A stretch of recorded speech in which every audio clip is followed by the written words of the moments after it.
On December 13th, 2001, 35-year-old Tracey Roberts was upstairs in her house in the rural town of Early, Iowa, running a bath for her baby daughter.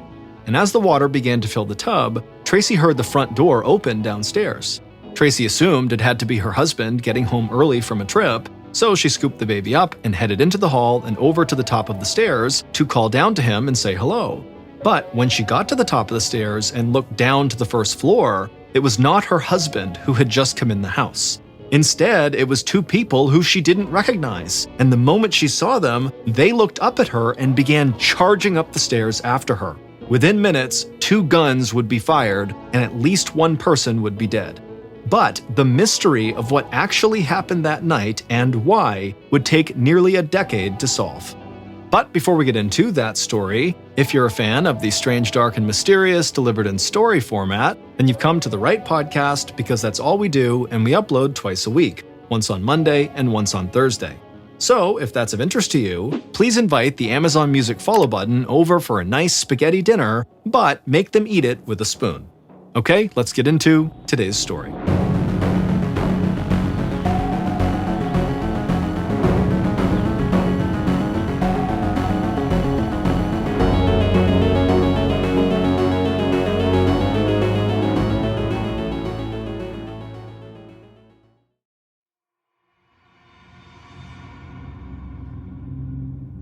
On the afternoon of December 13th, 2001, 35-year-old Tracey Roberts was making tea in the kitchen of her beautiful 2-story Victorian-style house in the rural town of Early, Iowa. Tracey's husband, Michael, had been out of town on business for a week, so Tracey had been on her own, taking care of her 3 kids, and she felt like she'd barely had a moment to breathe. But now, her 11-year-old son was at school, and her 3-year-old son and baby daughter were both napping, so she finally had a minute to herself. The teapot whistled, so Tracey grabbed a tea bag, put it in her cup, and poured in the hot water. Then she poured in some milk, grabbed a spoon to stir it with, and sat down at the kitchen table. But before she could even take a sip, there was a knock at the door. Tracey shouted, "Come in," and then got up from the table. Tracey had spent most of her life in Chicago, Illinois, and moving from a huge city like Chicago to Early, Iowa, a town of 500 people where no one even locked their doors, had taken her a while to get used to. But after 3 years of living in Early, she'd really started to love the peace and security that came with it. Tracey walked through a large living room with hardwood floors, and when she arrived at her front door, she saw a 20-year-old man named Dustin Wade standing there. Dustin was 5 foot 7 inches tall and skinny, and he was wearing jeans, a t-shirt, and a brown leather jacket. Tracey said hello, and Dustin smiled. Tracey was tall with blue eyes and long brown hair, and from the moment she'd moved to Early, people in town talked about how beautiful she was. Tracey asked Dustin if everything was okay, and he said he'd come by the house because Tracey's husband, Michael, said he had some work for Dustin to do. Michael was an Australian businessman who had started his own computer security company when he moved to the US after marrying Tracey. And a year earlier, he had hired Dustin's mom to work part-time as an office manager for him. And when Michael had met Dustin, he'd taken to the shy young man almost immediately. And so Michael had started paying Dustin to do small jobs for his company, like filing and making copies. Dustin had struggled in school throughout his childhood, and even when he got older, he had trouble making friends. Doctors had diagnosed him with attention deficit disorder and said he had learning disabilities that could be the cause of his shyness. But Dustin had really started to come out of his shell when he started working for Michael and spending time with him and Tracey. Michael and Tracey had even taken Dustin paintballing with them, and it was pretty much all Dustin talked about now. Back at the front door, Tracey told Dustin that there must have been a mix-up because Michael was still out of town, and so she told Dustin to just come back the following day to see what Michael needed him to work on. Dustin thanked Tracey and then walked back outside. Tracey closed the door and then went into the kitchen and sat down to drink her tea. But just a few minutes later, there was another knock at the front door, and so Tracey figured it had to be Dustin wanting to ask her something else. And so she took a deep breath, a little annoyed she couldn't relax with her tea, and shouted, "Come in," and then headed back to the door. But it wasn't Dustin standing there this time. It was one of Tracey's friends who'd come by to drop off some Christmas cookies she'd baked for Tracey and the kids. Tracey hugged her friend and asked if she wanted to come in for a cup of tea. Since moving to Iowa, there were only a handful of people that Tracey felt like she could really talk to, and this friend was one of those people. and right now, Tracey desperately wanted to talk to this friend about what was going on in her life. Her friend said she'd love to come in for some tea, and so the two of them walked back to the kitchen. The friend sat down, and Tracey poured her a cup, and then she sat down as well. Then Tracey told her friend that she wanted to tell her a secret, something she hadn't even really told her husband. Immediately, a concerned look came across her friend's face, but Tracey didn't seem to pay attention to that. Instead, Tracey took a sip of her tea and then looked around the kitchen cautiously, like she thought someone could be listening. And then, after feeling satisfied, Tracey looked at her friend and she told her that she was scared her ex-husband might try to hurt her. Her friend's eyes went wide. She knew Tracey had been married to a doctor before she was married to Michael, but she had never heard Tracey talk much about her ex-husband. Tracey took another sip of tea. Then she told her friend that her ex-husband had filed with the courts to try to get sole custody of their son, Tracey's 11-year-old. The boy was her only child with her first husband, and she said she had tried to keep things as civil as possible during the divorce for her son's sake. But now, her ex-husband was living in Virginia, and he wanted their son to leave Tracey and go live with him. As she said this, Tracey's hands began to tremble, and her spoon rattled against the side of her teacup. And then Tracey said there was no way she would ever let her son go live with his dad halfway across the country. And then, with a trembling voice, Tracey said her ex-husband was a bully, and she really worried that he might do something to try to hurt her. Tracey's friend felt so bad for Tracey, and so she got up, she walked around the table, and gave Tracey a hug. And the two women would stay in the kitchen a little longer, and they would continue to talk both about the ex-husband and just about life. But eventually, Tracey's friend had to head home, and Tracey had to check on the kids. By around 6:30 p.m. that night, Tracey had managed to push basically any thoughts about her ex-husband out of her head, and now she was focusing on the bedtime routine for her kids. And so she asked her 11-year-old to keep his little brother company while she gave the baby a bath. The two boys ran upstairs to the 11-year-old's room to watch a movie. Tracey turned off the lights downstairs to save on the electric bill, and then she carried the baby upstairs to the bathroom. Tracey started running the water, but before she was about to start giving the baby a bath, she heard the front door open downstairs, and then footsteps began to move around inside the entryway. Tracey figured Michael must have gotten home earlier than expected, so she lifted the baby up and she walked down the hall to the top of the stairs, but Michael wasn't in the entryway. Instead, two men in dark clothes were standing there looking up at her, and immediately Tracey screamed. Tracey heard the two men rush across the entryway towards the stairs, and she felt like she could barely breathe. The first floor of the house was pitch black, so she couldn't really see who the men were, but she knew they were there to hurt her and her kids. So Tracey clutched the baby close to her chest, and she yelled for her oldest son. Then she ran down the hall towards the boy's bedroom and got there just as the 11-year-old opened the door. The boy was confused and scared by his mother's screams, but Tracey didn't have time to explain. She could hear the footsteps of the men on the stairs. So she handed the baby to her son, told him to go back into the room, lock the door, and protect his brother and sister at all costs. The boy was about to cry, but he took his baby sister in his arms. He went back into his room, slammed the door shut, and locked it just as his mom said to do. Then Tracey turned around and began walking down the hallway in the direction of the stairs where these two men were originally running up. And as she walked down the hall, suddenly she felt a pair of nylon pantyhose wrap around her throat from behind, and one of these men yanked her towards him and started strangling her. Tracey was choking and kicking and trying to get free, but the pantyhose kept getting tighter and tighter around her neck. Finally, Tracey used all of her strength to launch herself forward. She broke free from this chokehold and stumbled down the hall, and her attacker fell back and lost his footing. Then Tracey ran to her bedroom at the end of the hall near the top of the stairs, and then once she went inside, she ran to the back corner of the room next to the bed, dropped down onto her knees in front of a small gun safe she and Michael kept on the floor. In the dark, Tracey punched in the code for the safe, she opened up the door and grabbed 2 revolvers from inside. And just then, she felt one of the intruders grab her legs, and she fell flat on the floor. Tracey screamed, and without thinking, she turned and pointed one of the revolvers behind her and fired off multiple shots.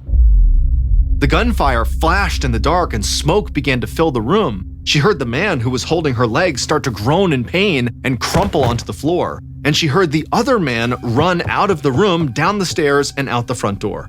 Tracey struggled to breathe and her throat felt like it was burning, but she pulled herself to her feet, and in the dark, she could make out the shadow of the man she'd just shot. He looked like he was face down on the ground. But then the man groaned and started to stand up, so Tracey screamed again and fired the other revolver, and this time the attacker fell back onto the floor, motionless. Tracey stood in the dark bedroom, wheezing and fighting back tears. Then she called out for her 11-year-old son again. Down the hall, the boy opened his bedroom door and rushed out of his room, still holding the baby and with his little brother at his side. The children came into their mother's bedroom. Tracey put down the guns, she took the baby in her arms, and they all stood there in the dark for a minute next to this guy she had just shot. Then they all went downstairs, turned on the lights, and Tracey's oldest son went to the kitchen and dialed 911.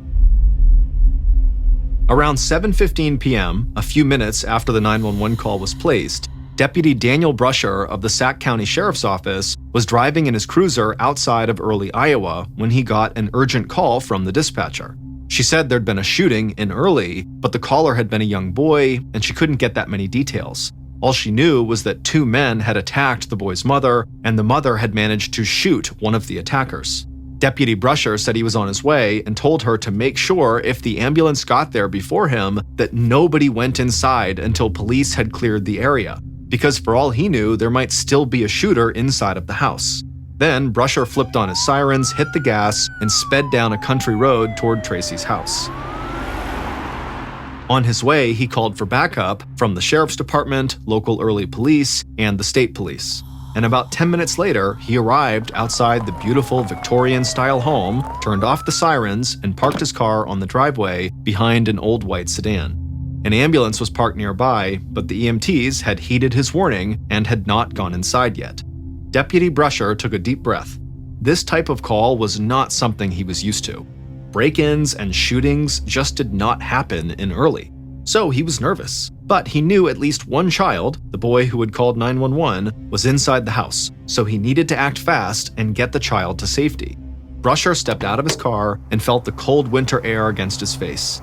He steadied himself, drew his gun, and crept towards the house. He could feel his heart beating fast, but he tried to stay calm and focused. Then, as he was approaching, he saw the front door of the house open, and he tightened his grip on his weapon. But a stunned look came across his face when he saw Tracey and her 3 kids calmly walk out of the house. Brusher yelled at Tracey for her and the kids to get behind him as fast as they could, but Tracey said the house was safe now. Brusher was obviously reassured to hear that, but he still yelled for her to get away from the door. So Tracey did as she was told, and she walked with the kids towards the deputy, and he rushed over to meet them. He saw right away there was a red bruise across Tracey's throat, but at least at first glance, she seemed okay and the kids seemed to be unharmed. Then Tracey looked at Brusher and told him that one of the men who attacked her had run off, and the other one was dead in an upstairs bedroom because she said she had killed him. Brusher told her to stay there and then signaled for the EMTs to come over and look at Tracey's injury as well as the kids. Then Brusher walked up to the front door of the house. He still wasn't sure what was going on inside, so he kept his weapon drawn and he moved carefully and slowly. Once he was inside, he made his way up the stairs, and when he reached the hall, he could smell gunpowder in the air.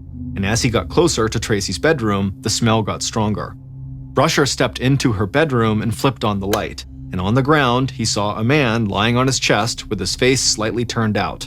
There was a wide pool of blood that surrounded the body, and it looked like it was starting to seep into the cracks of the hardwood floors. Brusher crossed the room to the body and crouched down beside it, and after feeling for a pulse and not finding one, he noticed there was a wallet in the back pocket of the dead man's jeans. So Brusher grabbed the wallet and pulled out a driver's license. He looked at the photo on the license and then held it up next to the man's face. And clearly, the license belonged to the dead man. The dead man's name was Dustin Wade, the same Dustin Wade who had been working for Tracey's husband.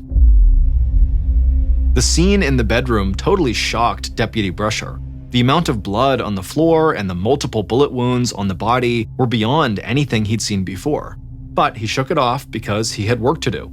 There had been 2 intruders in the house, and now the other one was presumably on the run somewhere in town. Brusher contacted all levels of law enforcement in the area and let them know that one of Tracey's attackers had fled the scene and was likely in the area, but he had no physical description of the suspect.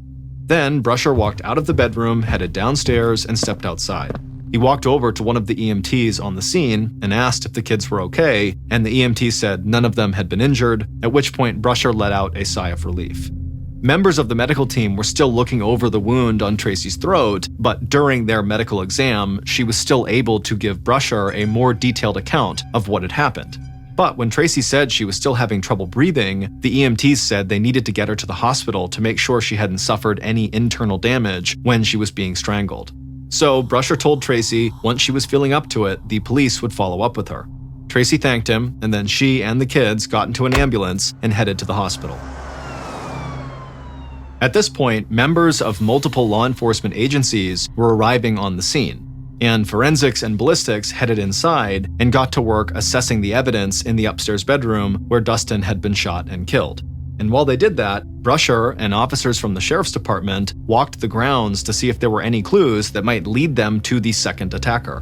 But while they were searching, Brusher heard a car suddenly come screeching to a halt in front of the house. A short woman in her 40s stepped out of the car. It was Dustin's mother. She was shaking and she had a frantic look on her face, and she began yelling, "Is my son here? Is Dustin here?" Brusher walked over to Dustin's mother and tried to calm her down. He had hoped they'd have more time before word spread, but in a town that small, it was impossible to keep something like this secret for very long. Then Dustin's mother pointed at the old white sedan in the driveway. She said it was Dustin's car and she needed to know if he was there. Brusher nodded, but the look in his eyes gave something away, because immediately Dustin's mother asked if her son was dead.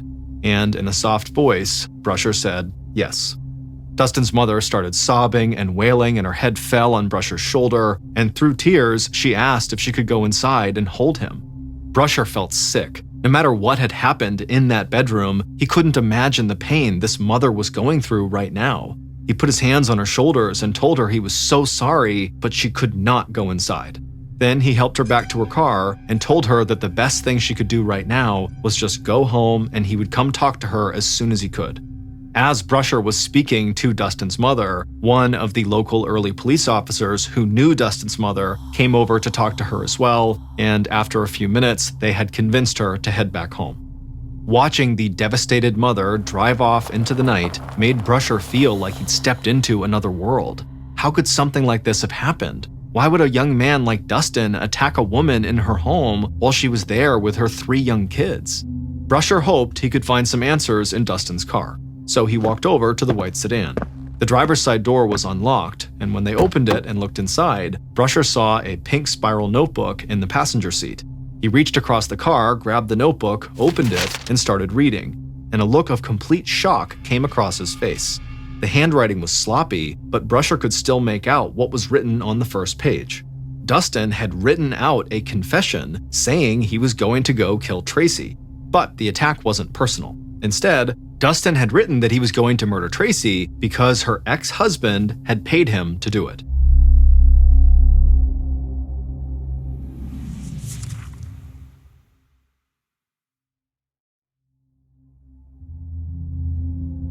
In the days following the attack, Brusher and other members of the investigative team returned to Tracey's house multiple times. They still had no information on the second attacker, and so they were desperate to find any new evidence that might point them in the direction of this second person.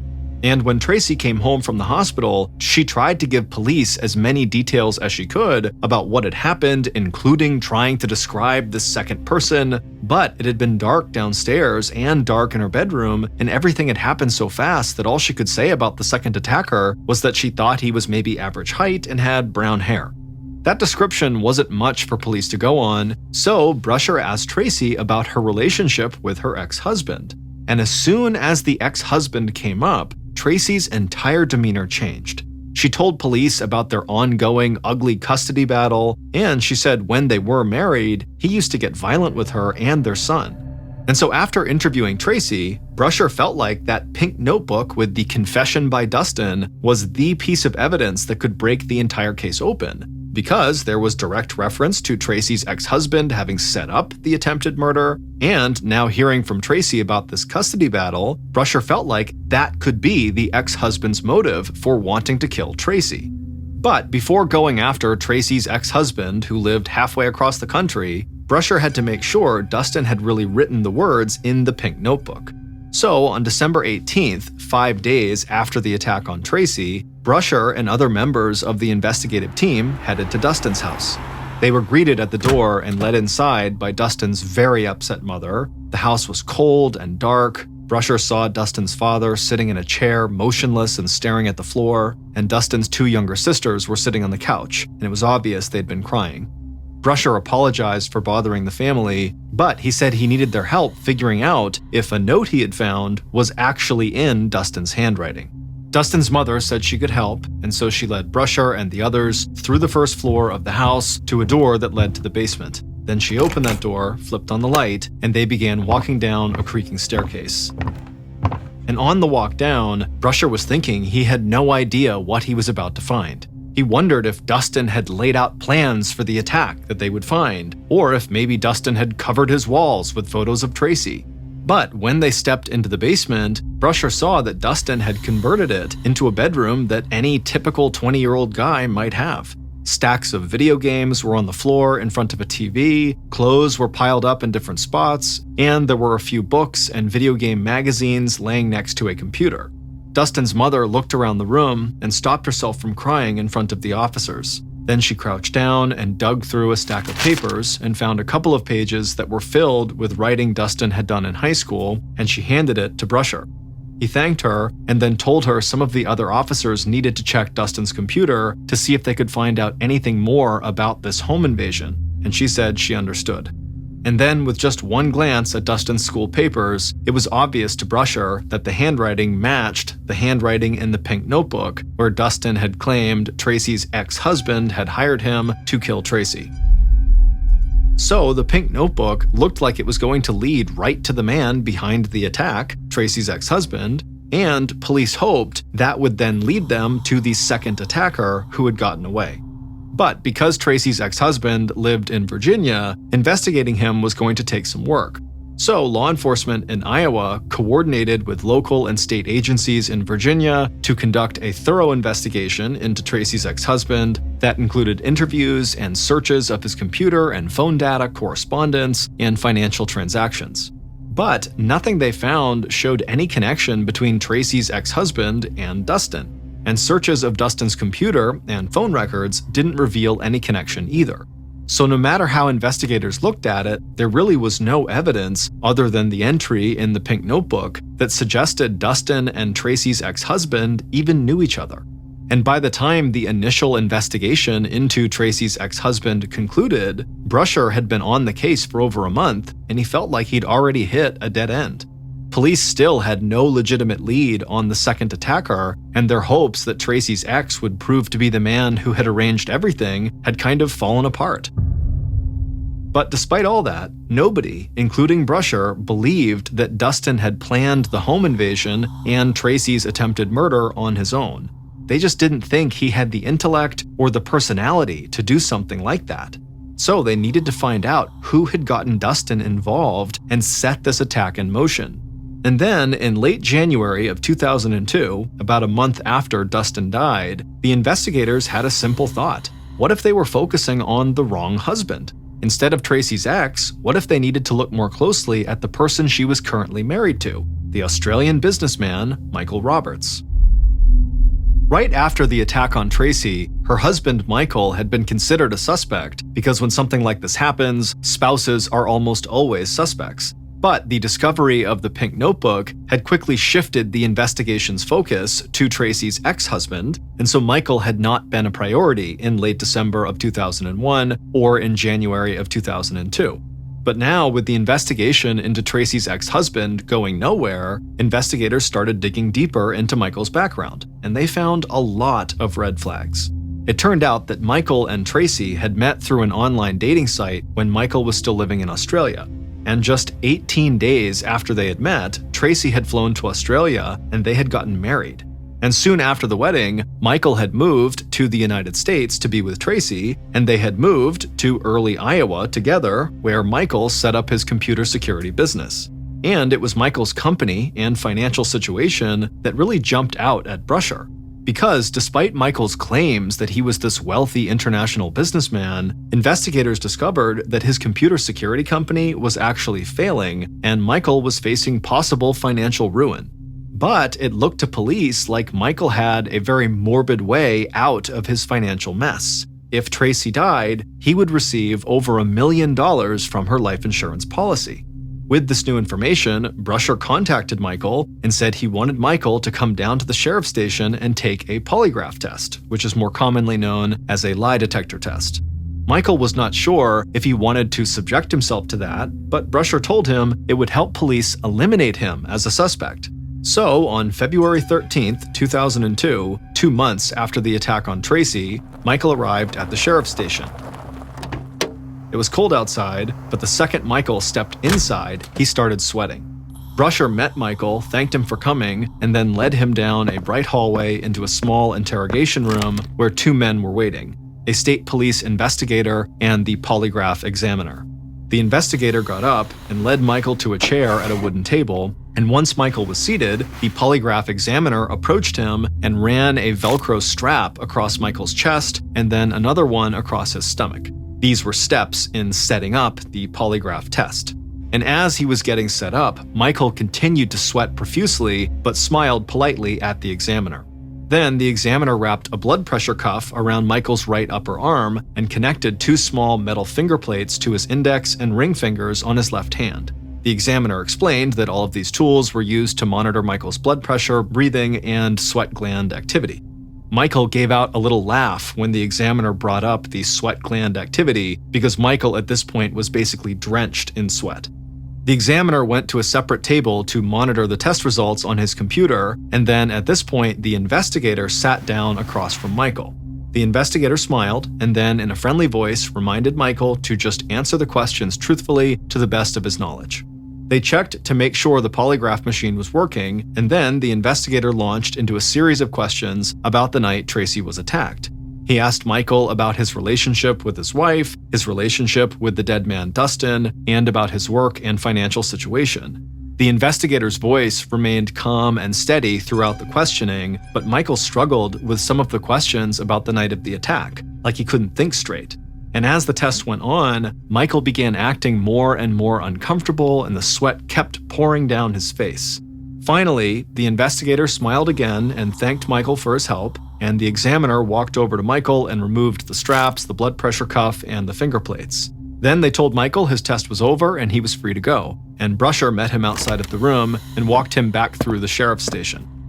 And as they walked through the station, it was like all of the tension that had been building up during the polygraph suddenly spilled out. Michael, who now had an angry look on his face, said to Brusher that he couldn't believe the police were wasting their time on him, that he loved his wife, and they needed to find the second attacker before anything else happened. But after Michael had stormed out to his car, the polygraph examiner began going over the results of the test, and while the examiner knew that polygraph tests could not be considered 100% accurate, there still was a very strong indication from Michael's test that he had lied multiple times when responding to questions about the night of the attack. And so for now, police considered Michael their primary suspect for being the person behind getting Dustin to try to murder Tracey. The money Michael would receive from the life insurance policy if Tracey died was a clear motive, he had a good relationship with Dustin, and he knew enough about Tracey's custody battle to try to make it look like Tracey's ex-husband was the one behind everything. Later that day, Michael got home and he was furious that the investigation had turned its sights onto him. And Tracey was just as angry. She didn't believe Michael had anything to do with the attack, and she thought the police were desperate to make up for the fact that after 2 months they still had no leads on this second attacker. And so she told Michael that she was afraid the second attacker could show up at the house anytime to try to kill her and finish the job Dustin had failed to do. But over the next few months, the police still had not made progress in finding the second person who'd gone into Tracey's house. And while Michael remained a suspect, they hadn't found any evidence that could prove he had hired Dustin to try to kill his wife. So, as the police struggled to move the investigation forward, Tracey came up with a plan to try to force them to work harder and faster to find this second attacker. She decided to take her story to the public in the hope that that would put added pressure on investigators. So, in October of 2002, 10 months after the attack, Tracey and Michael appeared on The Montel Williams Show, a popular daytime TV talk show that aired all across the country. On the show, Tracey told her story about the night Dustin and this other person had broken into her house and how she had fought them off and managed to kill Dustin in self-defense while her 11-year-old boy protected his little brother and sister. And then before the interview ended, Michael spoke, and he said one of the main reasons they came on the show was because the second attacker was still out there, and that attacker posed a big threat to their family and the entire community in early Iowa. And Michael urged anyone who had any information to come forward, and he pressed the authorities to keep working to find this second attacker and bring them to justice. After appearing on this show, there was a media frenzy in early Iowa. Newspapers and TV channels all wanted to talk to Tracey and their family and hear the story again for their listeners. And this is exactly what Tracey and her family had hoped for. But it didn't actually bring investigators any closer to finding the second attacker, because no one came forward with any more information. And so really, the constant media attention just started to tear both families at the center of this story apart, Tracey's family and Dustin's family. On Thanksgiving Day of 2002, almost a year after Dustin's death, his father walked through the cemetery where his son was buried. It was a cold and gray day, and Dustin's dad walked past bare trees and felt dead grass crunch beneath his feet. Then he passed a row of headstones and finally arrived at his son's grave. He sat down on the cold ground next to Dustin's headstone and he put one hand on it.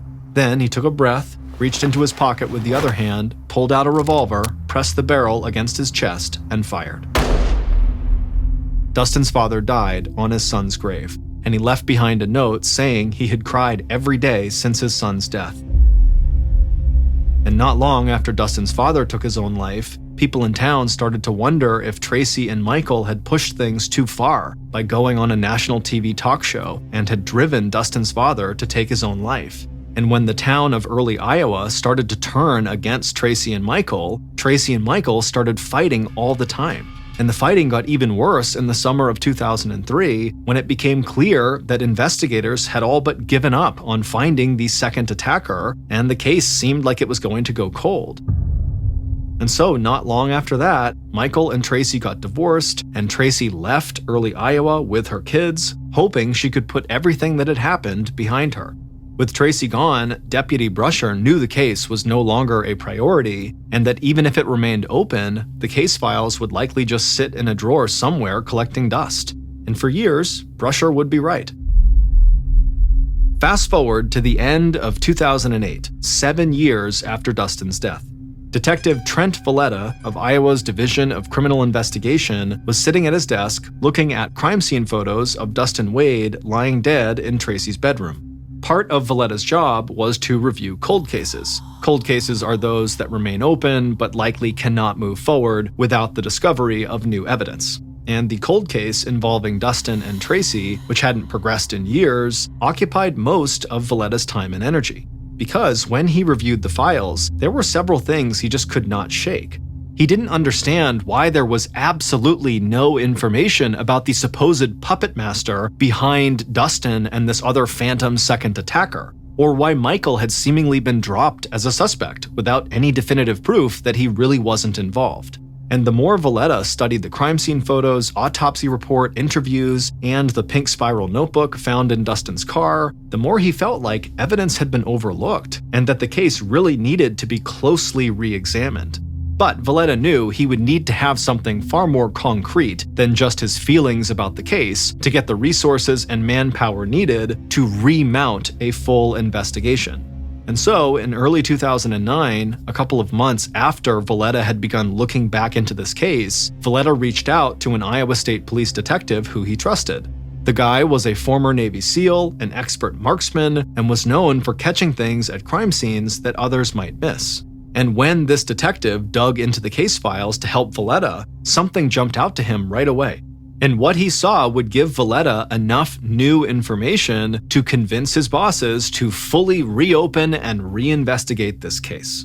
And once they did that, Valletta was able to find the so-called puppet master who had planned everything on the night that Dustin Wade showed up at Tracey Roberts' house.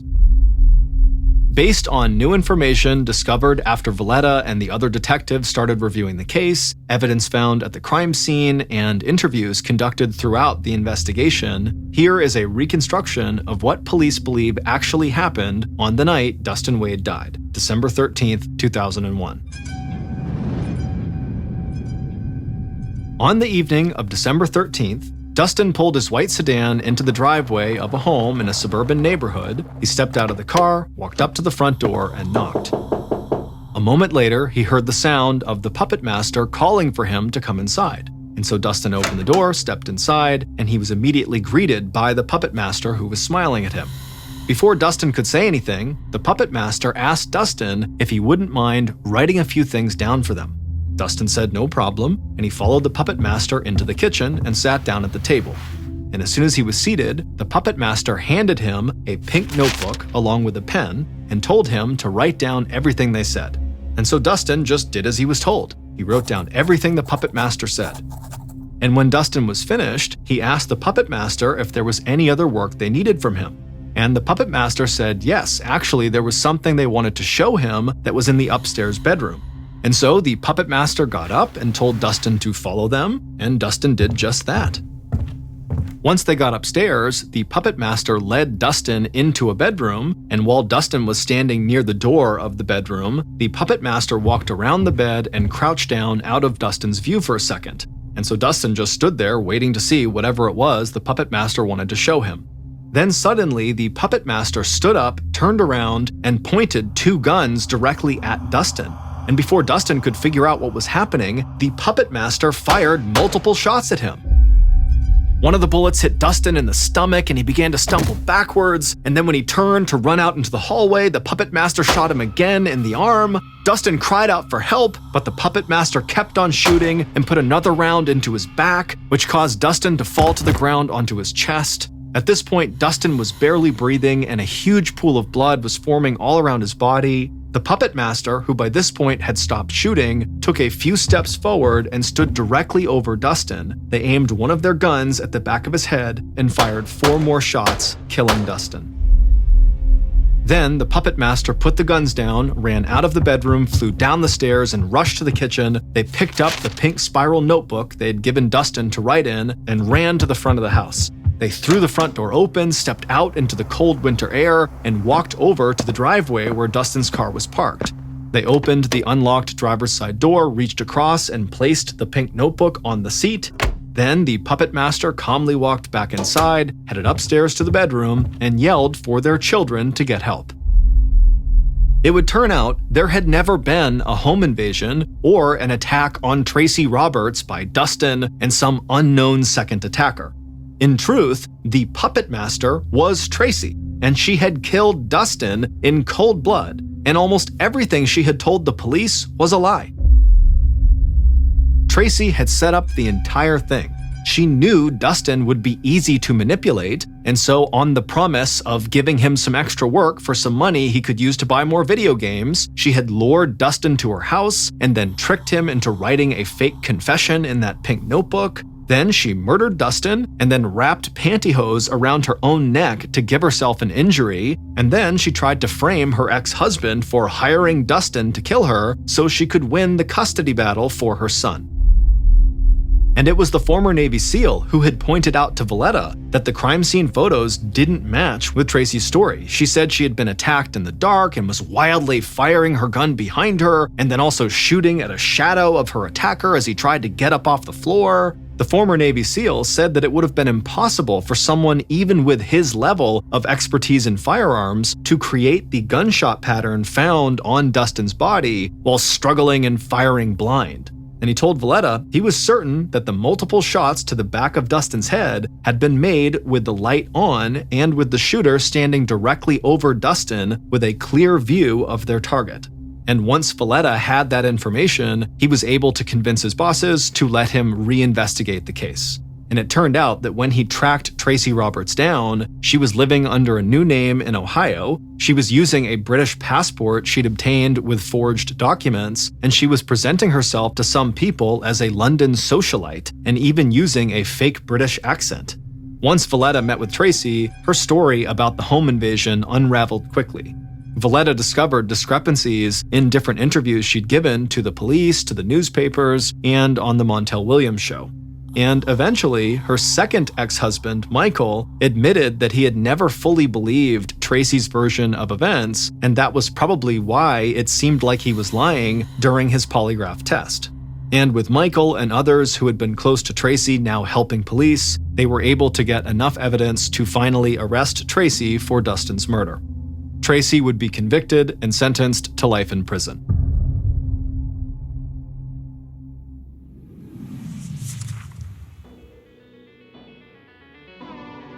Thank you for listening to the Mr. Ballen Podcast. If you enjoyed today's story, be sure to check out our YouTube channel, just called Mr. Ballen, where we have hundreds more stories just like this one, many of which are only available on YouTube.